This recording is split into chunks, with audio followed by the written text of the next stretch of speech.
Célébration de la journée internationale de la femme rurale. L'événement a été marqué à Farakala en 3e région par la remise d'équipements agricoles d'une valeur de 50 millions de francs CFA aux femmes de la localité et aussi par la visite des centres de démonstration des femmes.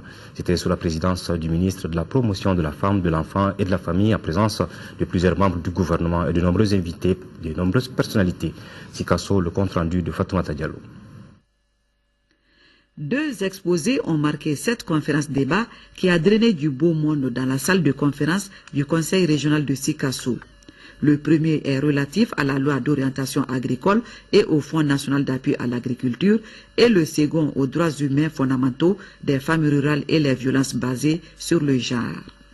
D'entrée du jeu, les conférenciers Srima Sako de l'Assemblée permanente des chambres d'agriculture du Mali et Maître Djourté Fatoumata Dambélé, avocate à la Cour et directrice de la Maison de la Femme et de l'Enfant, se sont apaisantis sur le rôle extrêmement important que joue la femme rurale dans la production alimentaire et dans la culture de la paix au sein des communautés, cependant privée de droits fonciers et de services vitaux.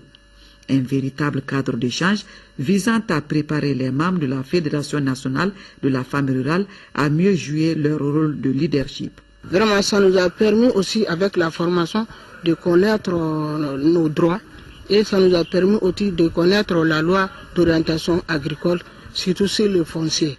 D'où la nécessité absolue de cette conférence organisée par le ministère de la Promotion de la Femme, de la Famille et de l'Enfant en collaboration avec le bureau Accord Mali sur le thème autonomisation des femmes rurales et leur rôle dans la consolidation de la paix. Moi, je crois qu'il faut aller à la professionnalisation des acteurs, même du secteur, pour plus de rendement. À l'issue des travaux, les participants ont fait une série de recommandations au nombre desquelles la prise d'une décision d'application de l'octroi des 10% des terres en précisant la part exacte des femmes rurales